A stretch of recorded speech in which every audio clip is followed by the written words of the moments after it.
intimidating, actually, being surrounded by these titans of tartan to talk to you about tartan on this Tartan Day, but hopefully we can add a little new, fresh thinking to the subject. While I'm talking, Bart is very nicely going to be running some pictures behind me, so just feel free to look at those. It's a capture of some of the work we're doing with the Ellis Island tartan, and well, there's Ellis Island, look at that. And there's the tartan, so, well, you get the idea. As well as, and I'm wearing it as well, yes, yes. So I'd like to talk a little bit with you all today about my experience, which began with conceiving the idea of an Ellis Island tartan, to seeking a commission with a tartan designer to design the tartan, discuss design and color, the process of registration, copywriting, and ultimately launching the tartan. The Ellis Island tartan was created to commemorate our 10th anniversary of Tartan Day on Ellis Island, but as we started doing that, the tartan has taken on a life of its own and now is being viewed as a regional tartan, and I would say in short order will probably be viewed as a National Park Service tartan as well, at least based on the response we're seeing so far. Today is Tartan Day, and it's a very appropriate day to be discussing tartan. At 4:56 a.m. this morning, I received an email from the Scottish Register of Tartans in Edinburgh, Scotland, to say that the Ellis Island tartan became tartan number 10364, and the only tartan to be registered in the books this year on Tartan Day, and so that was rather fun. So today is sort of the Ellis Island tartan's birthday, but you know, we're all Scots, and we started the celebration a little early. The first celebration probably was when Matt Newsom, who took on the commission for Clan Currie, delivered what would be the final and accepted, in our eyes, Ellis Island tartan. That was good for a bottle of single malt, I think. Later, we saw the tartan come off the mill for the very first time in Selkirk, and I think you saw that a moment ago. And that, again, was a great cause for celebration. This last weekend, we celebrated Tartan Day on Ellis Island, our 10th annual. We had roughly 30,000 visitors come through Ellis Island on that 3-day weekend. I would say modestly, or not so modestly, that we are in fact perhaps the best attended Tartan Day event in the world, and we're very proud of that, and we take that statistic very seriously in the way we present our programs. On the runway last night at Dress to Kilt, perhaps a little too late for Matt, my wife, and myself to get on a train this morning. We saw it come down the runway in a fabulous couture dress by designer Michael Kay. And again, more celebrating, I think, was in order, Matt, don't you?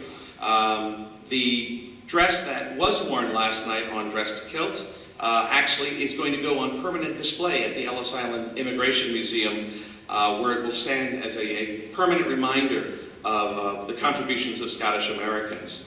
After today's registration and this symposium, we will take to the streets of New York one more time for the New York Tartan Day Parade next Saturday. And yes, I am tired.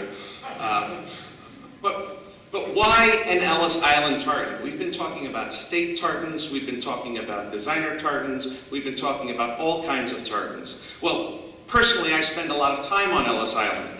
Back in 1998, while I was the chairman of the Council of Ethnic Advisors for Governor Christine Todd Whitman, she saw fit to appoint me and 11 other panel members to a panel to hear testimony on what to do with the New Jersey side of Ellis Island.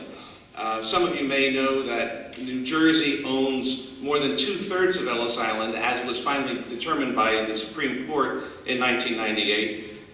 We got the part that Lee Iacocca didn't get to yet, and that's 27 of the 30 buildings on Ellis Island.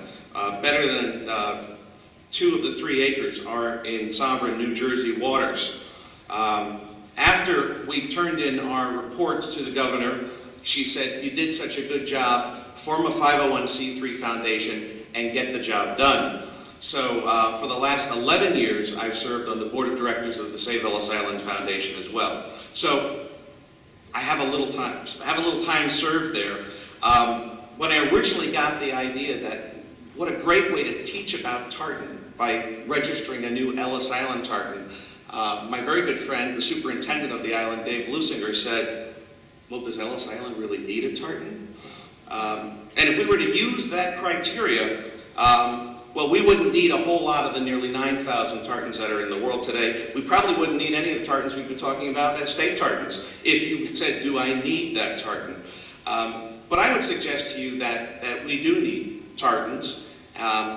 Those of you that have lived through Tartan Week know that some of our friends in Scotland don't like to call it Tartan Week. They like to call it Scotland Week, because they say tartan's hard to understand, or it makes us cringe because it refers to the haggis and heather crowd. I disagree.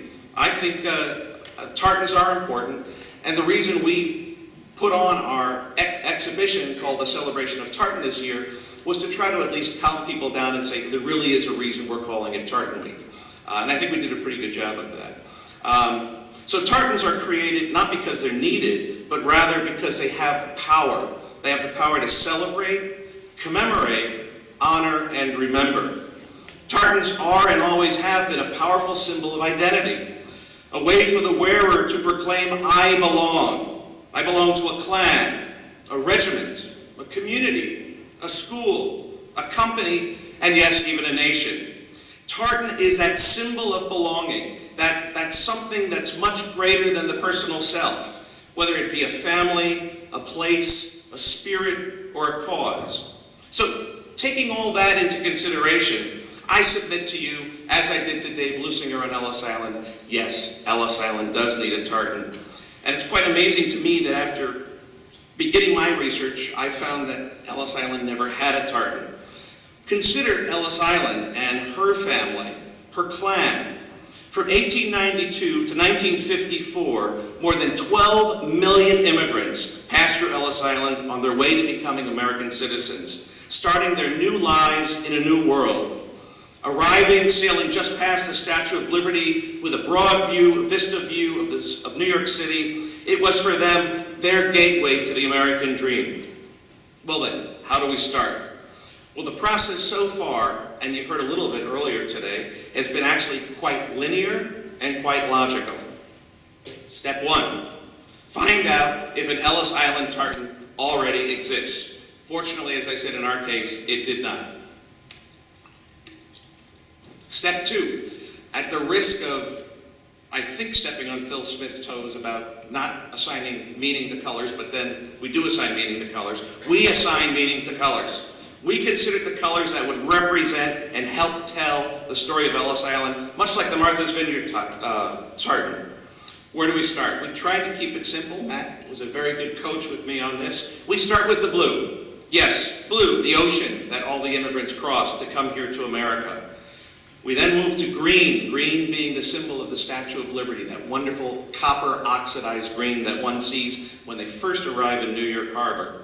Red was one that I chose because it was personal to me. Red represents the brick buildings of the 30 buildings on Ellis Island, as I said earlier, 27 of which we're now responsible for. And then finally we needed another color, and we chose gold. Think about the Statue of Liberty, the great Emma Lazarus poem about the new Colossus, how I lift my lamp beside the golden door. The golden door is America. The gold is the sunrise of a new day in the lives of so many millions who came here for a better way of life. Well, we've got an idea. We've got an event to commemorate, and we think we got our colors. What do you do next? Well, you find a tartan designer. There weren't any in my yellow pages, strangely enough. I did look. I did tartan, designer, designer, tartan, and plaid dude, and none of them worked for me at all. But fortunately, there's Matt Newsom. Matt, I know, I guess primarily by reputation, would be fair to say. Matt and I are some of the kids on the block in this room today, and we share a great passion for bringing forth and celebrating Scottish heritage. So Matt felt like the right guy. After speaking to him for no more than 5 or 10 minutes, I was absolutely convinced that Matt was the right guy. The other critical thing was, and I got a little ribbing on this in Scotland, they said, why didn't you use a Scot to design your Ellis Island tartan? Well, because it's not about Scots designing this tartan. This is an American tartan for American citizens. It had to be designed by an American. And Matt, you were the man, and you did a fantastic job. So, there we go. Now we start the collaborative process. Start to talk to my colleagues on Save Ellis Island, poke around National Park Service on Ellis. And so, with these colors that we talked about, Matt and I started a little email thing going on back and forth between each other. I think we started, Matt, with maybe 6. Something like that. Yeah, we didn't start with 15. We cut that inverted pyramid in half right away. I was afraid of what you'd do with 15 choices. So was I. But anyway, it was, what would they call it? A tartan nightmare, I think, right? So we started with about 6. And damn him if they weren't all good. So that starts a dilemma for you right away. But some were better than others. Sorry, man. From 6 we got to 3. From 3 we got to 2. And from 2 at long last we got to 1. And as you've seen probably, this is in fact the one, the Ellis Island tartan. So it was a great process, and as I said, went pretty fast. Step 5, submit for registration and keep your fingers crossed that Matt has really done his homework and the tartan that you have now completely fallen in love with and have gotten the Park Service excited about and your foundation colleagues excited about hasn't really been designed, and that it's the McGillicuddy tartan or the East McKeesport, Pennsylvania Bowling Club tartan or whatever it might be. So fortunately, through getting to know the Scottish Tartans Authority in Crieff and the Scottish Registry of Tartans in Edinburgh, we came up clean and we were good to go. Step 6, let's find a weaver. Let's get some of it into production. Very important for you to see what your tartan looks like in fabric, in wool. It's not the same as a computer screen.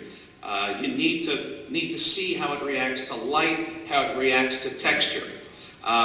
We had our tartan woven by Kenny Dalglish in Selkirk, and he did a great job. Step 7 for us, this could be optional. We copyrighted the tartan.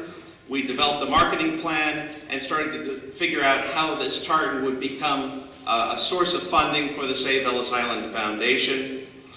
Step 8, well, we don't do things small in my neck of the woods. We built an entire museum exhibition around the Ellis Island tartan.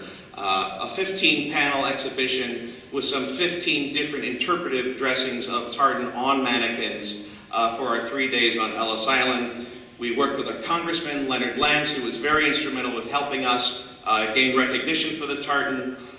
We speak at symposias, we march in parades, we go to dress to kilt. So we're almost done. The parade's the last one left on that. So now, this is where we are. It took us over 2 years from that sort of initial light bulb that appeared over my head to almost completely full execution of a wonderful tartan. And I think back to this Ellis Island Superintendent's original answer to my question not so very long ago. Well, does Ellis Island need a tartan?